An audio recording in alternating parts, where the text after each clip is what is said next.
Just the two of us. We can make it the picture.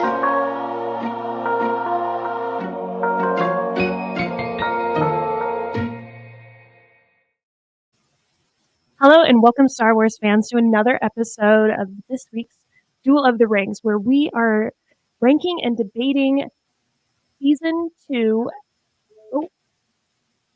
episode 15 of the Clone Wars, titled Senate Murders. Tonight, me and Brian are going to be ranking it up without Brody, so hopefully we can survive in his absence. I'm sure we'll be fine.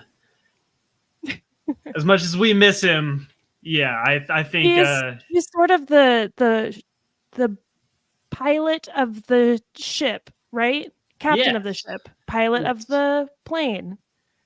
He's very good at keeping us off topic. Yes. So maybe this will be a super efficient episode. Unfortunately, yeah, we might actually get through some content today and give y'all some hot takes and things like that. So what was this episode about, Amanda? So in this episode of the Clone Wars, Padme Amidala faces political challenges as her party loses support for a clone production bill.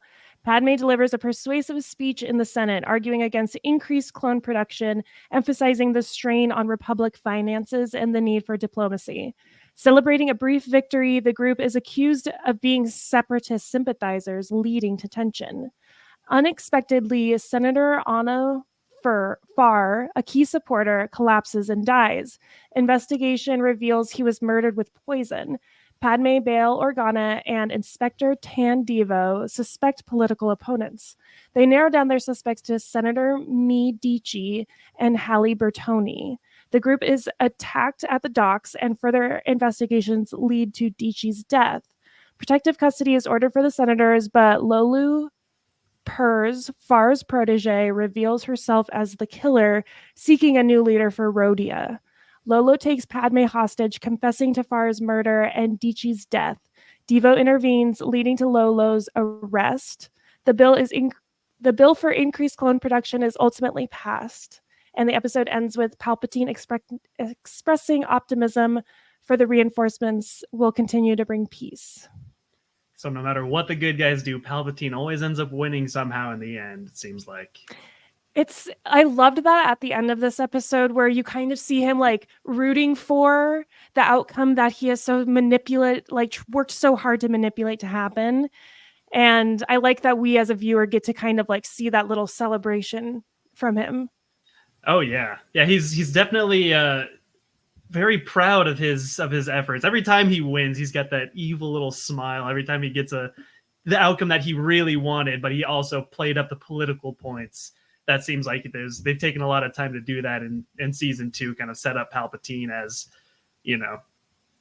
really a puppet master. Everything. Oh yeah, true puppet master. Even more so than I think a lot of his decisions throughout the Clone Wars don't make a ton of sense, and a lot of the plot kind of doesn't stand up super well. I mean, and Palpatine, just saying Palpatine did it all isn't really the best way to like portray him as a puppet master. But episodes like this show that like, yeah, he plays both sides, and no matter what happens, like he's gaining, PR points from all the public sympathy and from all the people on both sides, the people that do want the war and the money structure to keep going, the war machine to keep going. Now you got metallic in your head. That means we're doing something right.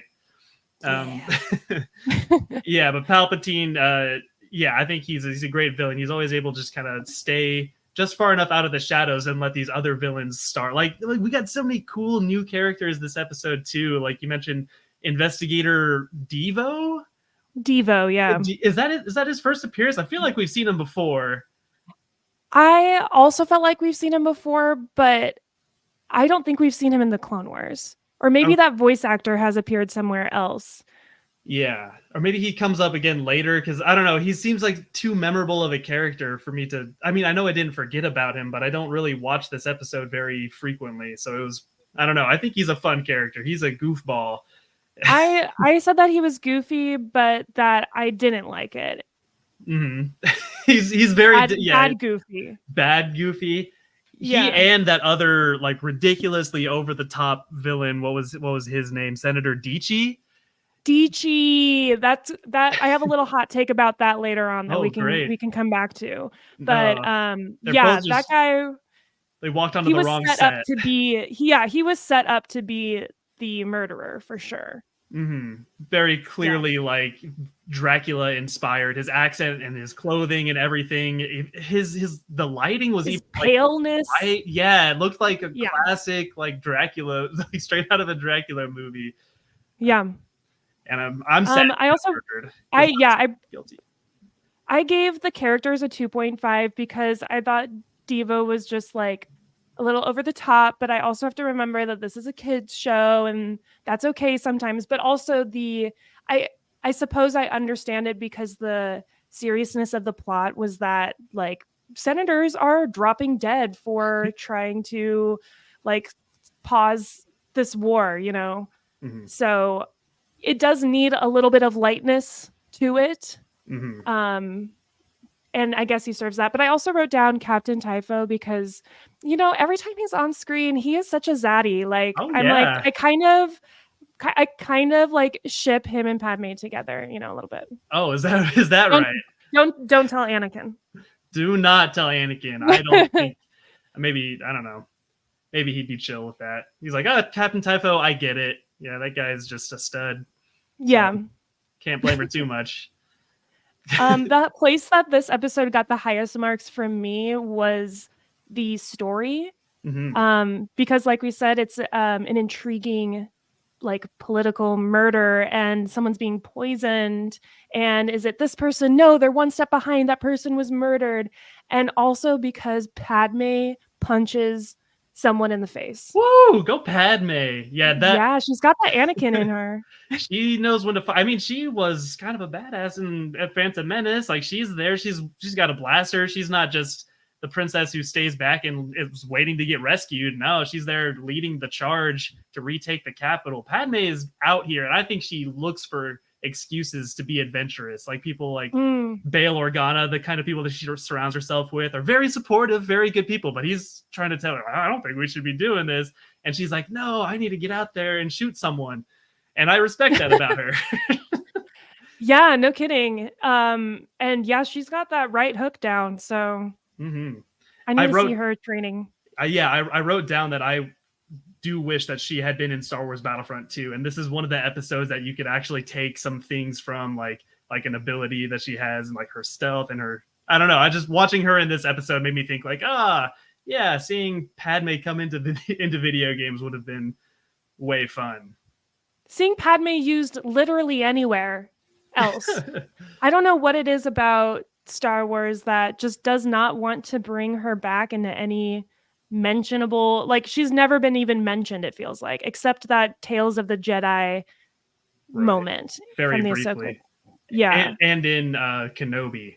I do love when Obi-Wan sits down at the end of the show and he talks to little Leia and tells her about her parents. That was like the whole show was. But still, we can't even say her name. Say her name. Right? Yeah, that would be at least. I'll say it. It's Padme, and it's a beautiful name, and she's a great leader, and she definitely deserves to get some more attention. Yeah.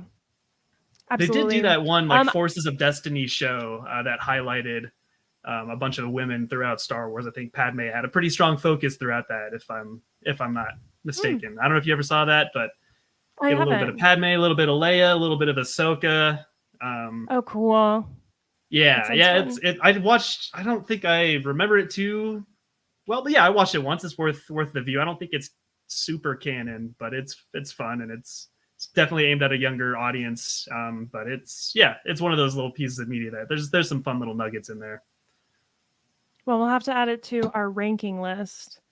Just one more thing to add to the pile. Yep, right. Eventually. There's too much coming, and there's apparently stuff dropping next month, which I was kind of expecting. Thankfully, we're getting Bad Batch season 3.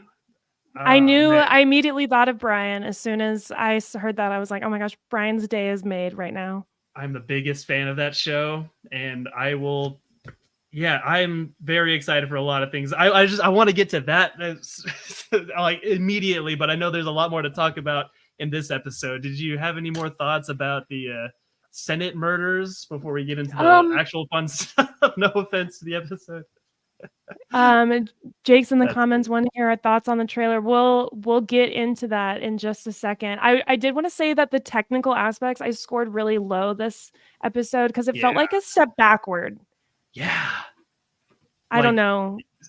moments of the animation, like especially with the creepy Dracula character, like looked really off.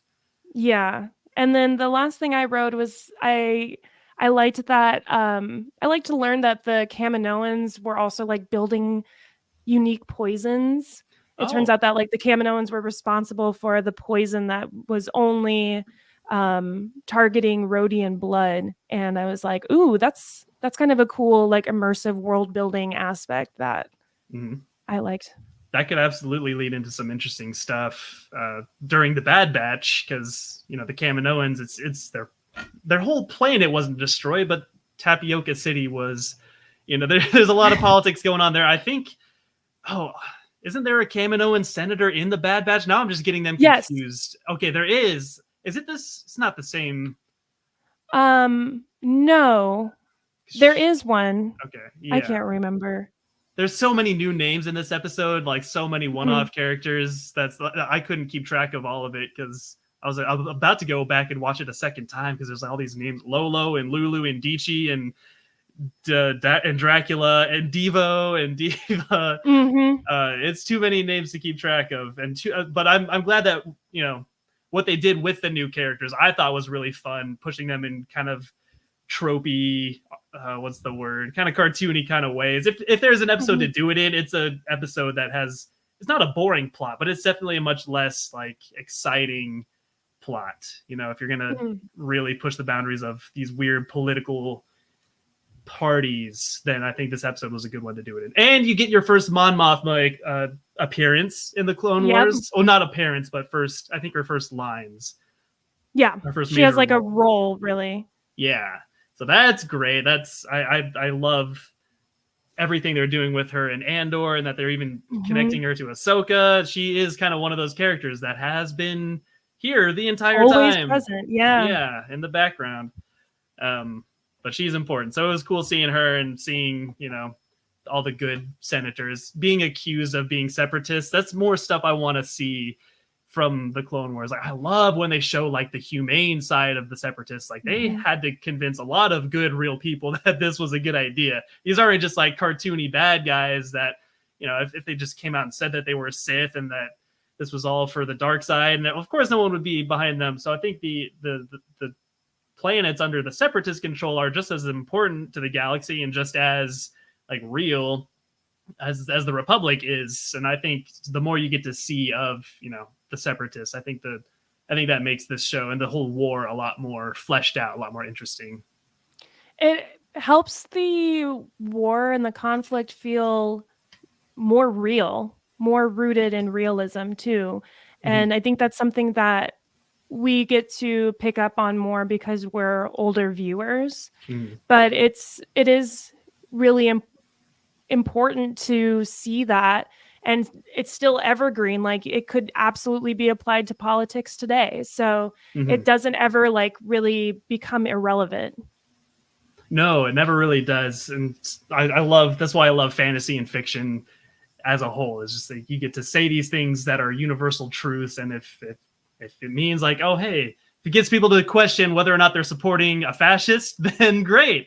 Well, if that's what it's telling you, then maybe you should listen to it. I don't know. Star Wars got a lot of good messages in there, and a lot of laughable moments. There's a lot of goofiness too. I laughed out loud in this episode when it feels bad because it's like Padme's basically uncle, not like biological. Oh yeah, uncle. Yeah, he dies, and then like it's so funny. He's like, oh, it's his heart. Oh no, and then the next shot is immediately cuts to his casket. There was something about that cut that was just brutally fast. Just like, oh no, my heart. Dun-dun. At his funeral immediately. Yeah, it's like a telenovela. Yeah, exactly. Just whips you right around. Yeah, now that he's dead, let's get this story going. Yeah. Now that that's over with, that betrayal happens. Do you have anything else, or should we get into hot takes? that was pretty much it about this episode. I appreciate that there are I think of all like the political intrigue espionage episodes, this was one of the more interesting ones. So there are ways to do it right. Yeah. Yeah, I definitely agree.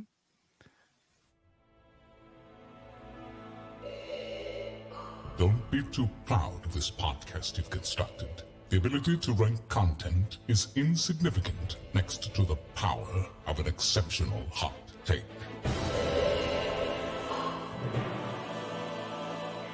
It is hot takes time, and since Brody is gone, that means that I am running the hot takes, and that means I really can say whatever I want. Just let it rip. Ooh, here we go. So, if you know me, you know that I'm a little bit of a social justice warrior. So I take pride in standing up for things that are wrong and that have been stereotyped for too long. And what I'm here to call out collectively to the entertainment industry, to culture in general, especially Western culture, is the Transylvanian accent has been stereotyped for far too long that it has become a device to weaponize and signify evil. And I think we need to destroy that stereotype. It's unsafe and harmful. Harmful to real Transylvanian people? Yeah. And also, like, if you're pale or if you have an interesting accent or if you're a little emo, it doesn't mean that you're automatically the villain or the bad guy. Thank you. Yes, that Just is let very emo true. people be. Yeah, it's British people that are the bad guys, right? Yes. In a British movie. So, yeah, I mean, I can't disagree with it. I don't think I've seen too many protagonists have, I mean, any accent that's not super American. At least think about the last time you saw a successful business person with a Transylvanian accent. Successful, like in real life, or yeah, in any media representation. In any media representation, including real life, I don't think I've ever seen anyone of a Transylvanian accent portray anyone except a vampire. Exactly. So KG in the comments says, as a former goth punk kid, agree. Just let Transylvanians exist, and let's not pick on them for any accent that they have. They're actually pretty cool. I mean, I like the Gothic architecture. Is that from Transylvania? I think so. I mean, that's what I said. I'm not sure. It's Romania. Yeah, Romania. I mean, it was probably all part of the Roman Empire at some point, right? See, I'm going to use this as an opportunity for me to educate myself about the Transylvanian people and culture and experience. So I just wanted to call out that trope that was being utilized, and that's my hot take. What do you think? I think I don't even know what to think. Have you met a real Transylvanian person before, or not yet? Not yet. Okay. Not yet. I think I might have to reserve. But you don't want to isolate our Transylvanian listeners. But what if they are actually all evil or vampires? Then what? Then I guess there's nothing wrong with being evil. Then we need to normalize being evil. As evil. And vampires. That's a take I can get behind. Roger. That's all I needed to hear. Nailed it. All right, do you have a hot take for us? I do. So it feels like, I mean, every time me and Brody get off the episode, we totally dog whatever we just watched from the Clone Wars. That's not true. Sometimes it's like, oh, that was pretty good. But it feels like if there's anything really we have to say outside of the context of the show, if we're not sugarcoating it or trying to say it diplomatically, it feels like so far, like Clone Wars kind of sucks. Like, if I was going to judge it as a whole, like it's not really too impressive yet. Like there are some good episodes here and there are some great characters, some good setup. But I've been watching the Bad Batch kind of side by side the past couple of weeks and just trying to compare beat by beat so far. I think overall, like Bad Batch season 3 would have to suck for it to not be a better show beat for beat than the Clone Wars.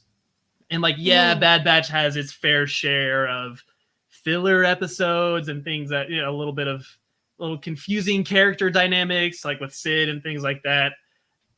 It's definitely got its flaws. It's definitely been accused of being a cameo fest, and that's when it is at its weakest. But I think still like the quality of episodes, and at least they usually use those cameos in a way that is relevant to the Bad Batch's story and where they're at, and this, you know, those early stages of this clone rebellion or whatever they're building towards in season 3. But if season 3 is anywhere nearly as good as season 2, then I will feel very comfortable saying it's better than the Clone Wars. Now, to analyze that as a hot take, I'm trying to think of how Star Wars fans would feel about that, and I believe it's a hot take in general, and I also disagree with it. At this point, up until this point in the Clone Wars, I'm really satisfied with what we've seen, especially as far as other Jedi that have like just background appearances getting like subplots and things. We've seen different types of combinations of Jedis fighting together and tackling different problems, more of the clones, more of the bounty hunters. So I feel like Clone Wars is delivering in all of the aspects that, as a Star Wars fan, I would want to be seeing from this time. And separately, Bad Batch, while I don't dislike it, I don't think it is more focused storytelling, so it's hard to compare like A to B. But I think that Bad Batch has a good setup, but if they flub, okay, I think the biggest thing that if Bad Batch does will ruin it for me is if they bring Tech back. Yeah. Like that episode's going to get a 0 from me. Just straight 0. All yeah, not even the music to redeem it. Just wow. Yeah. Because people have to die. People have to die, or do they? I mean, if there's one person that I always believed shouldn't have died, it's Asajj Ventress. And surprise, surprise, everyone! News this week: Asajj Ventress is coming back in some form for Bad Batch season 3. So in less than a month, we're gonna get some Mommy Ventress content. Wait, I was talking about this a little bit yesterday with some people, and I have not read Dark Disciple. I've heard it's one of the best Star Wars stories, so it's on my to-read list. But it was considered canon because I think it came out in 2015 after like post-Disney acquisition. But it sounds like it retcons what happens in that book. But I mean, we also don't know the context in which Ventress is showing up in. Yeah. There are still plenty of other mystical ways to have her character be part of this story without her like coming back to life necessarily.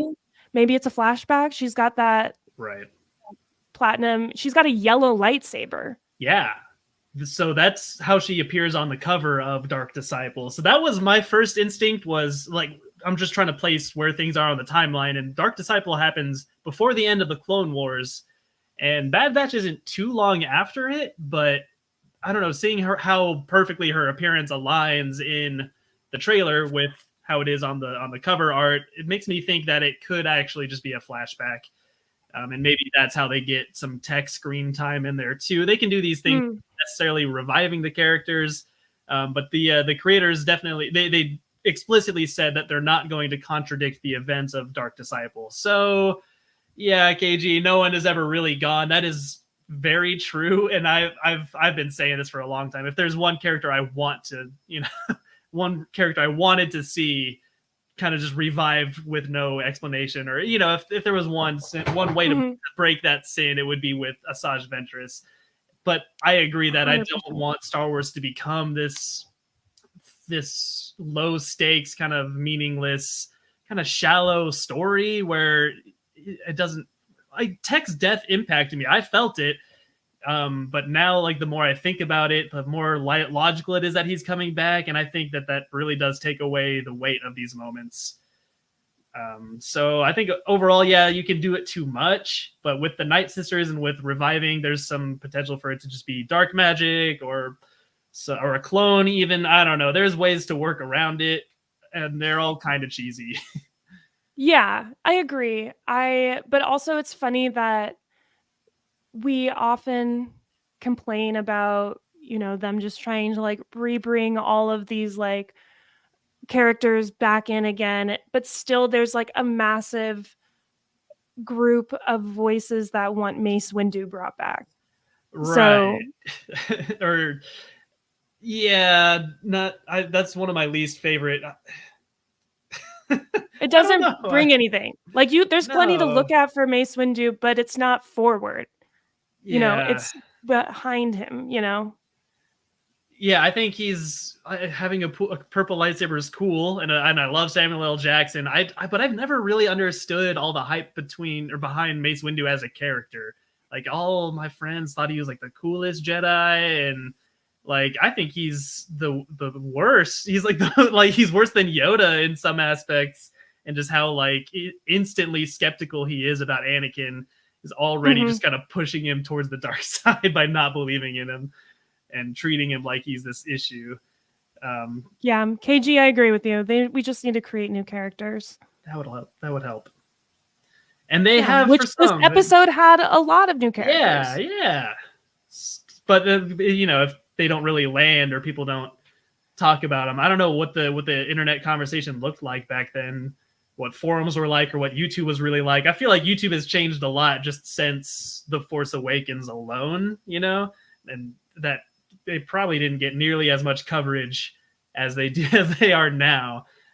Characters like Devo, I don't know, anything about that guy, but I'm sure there's tons of fan stuff about him. I'm sure you can find a whole Star Wars Explained video that goes into his backstory. Yep. And that's a beautiful thing.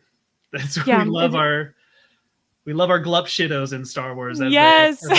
Yes. That was kind of my costume for Star Wars Celebration. I didn't want to dress up as like any character. I just wanted to be sort of like, I looked like I belonged in the background of a scene. Mm-hmm. And so I was just, when people asked who I was, I said I was Glup Shitto. Oh, the one and only. The one. Yeah. The one. What was your costume? What did you have, like a species that you... No, I just was like a background character. I just had like some cargo pants and like a very like long tunic-y kind of thing and like a weird satchel. Mm-hmm. Yeah, it was just kind of like a desert marauder type thing. Nice. Yeah, that's all you need to exist in the Star Wars world. Yeah. A lot of those background characters are just copied and pasted. Yeah. Nice. I love it. But well, was there anything else we wanted to talk about for Bad Batch? Yeah, I mean, I love Crosshair, and that's Broderick's been saying like his favorite episode of all of the Star Wars shows is that episode that features Crosshair. So I'm excited to see him and Omega in this new environment, because they're gonna pretty much only have each other, and obviously they're gonna escape, right? So I don't know how it's going to happen, but I am just so ready and along for the ride. I'm really excited to see Omega continue to mature. Like, I loved seeing her longer hair, and I'm most invested in her as a character. And I think we're going to see the Bad Batch, like, perhaps like lay down their lives to protect her. And that's how they go out. I hope so. I always hope for the most amount of death, which is why Rogue One is like the best. Is like my favorite movie. Like, subverts all expectations. All characters die. No one survives. Yeah. Just us. Yeah. I mean, it doesn't even have to end sad either. Like, Rogue One ends on an incredibly hopeful, triumphant note.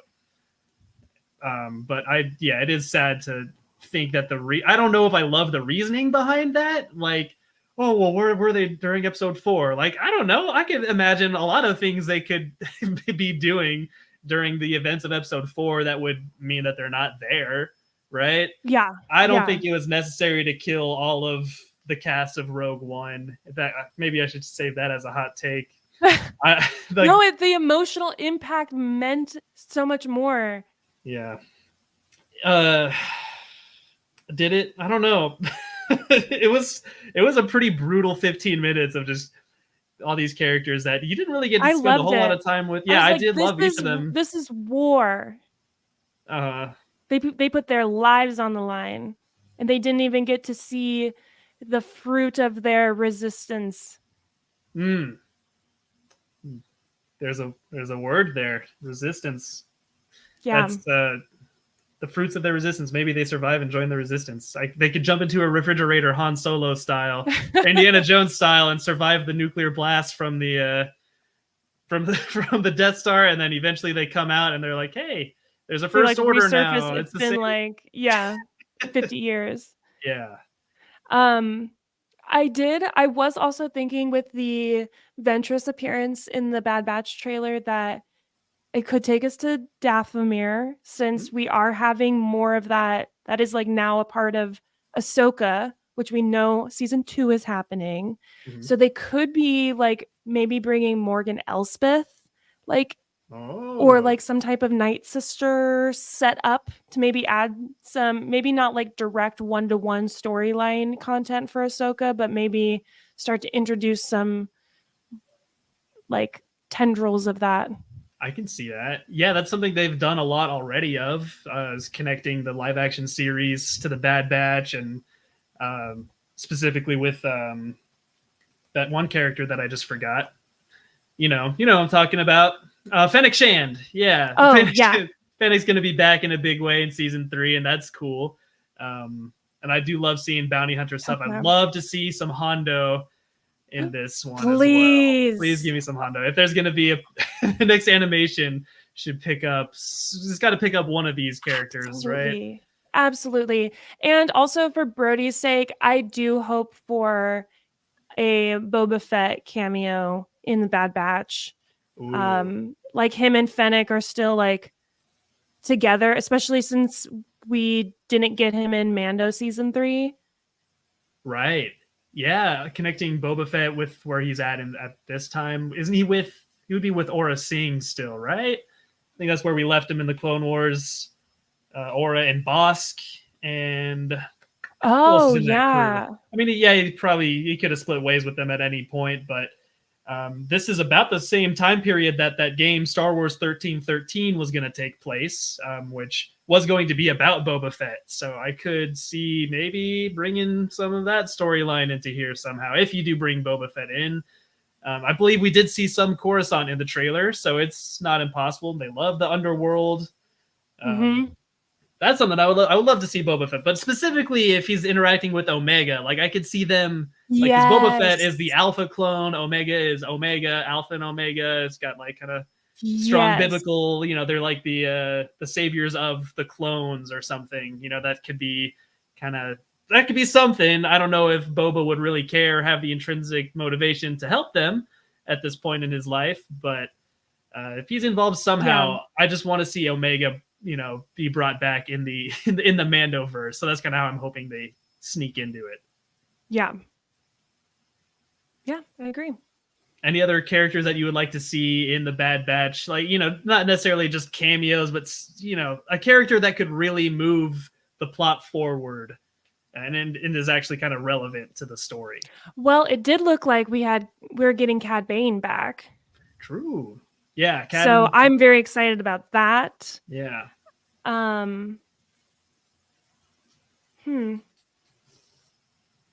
Just not Cut and his family. Not another Cut Lawquane appearance? No more Cut Lawquane. Why do you hate Cut Lawquane so much?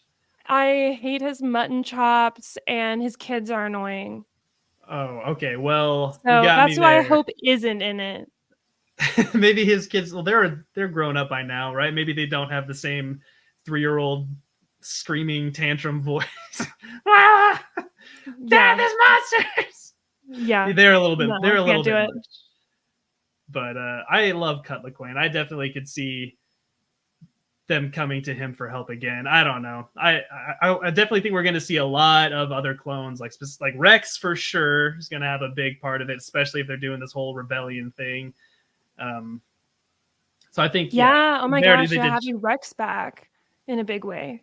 Yeah, because he wasn't really in season 2 much, right? Right, because then Echo goes with him. Yes, yeah, so that's right. Echo and Rex are probably going to have to create like an army or get people together to call for action.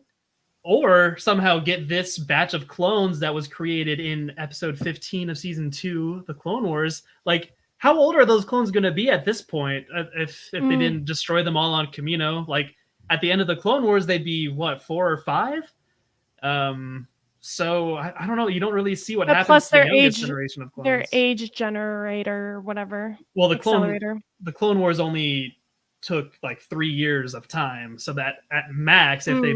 Oh, yeah, they're still young. They could be 6. Yeah, so at the end of the Clone Wars, they would be probably 4 or 5. And then after... They could be teenagers or almost adult, fully formed clones by the time this season of the Bad Batch comes out, depending on when it takes place. So maybe there is just a whole generation of clones. Maybe this episode of the Clone Wars specifically was set up for, this is the next generation. And there's all actually this episode, according to Wikipedia, it actually it follows an episode in season 3. Right. So if you remember these earlier seasons, they do jump around a little bit more, like in chronological order.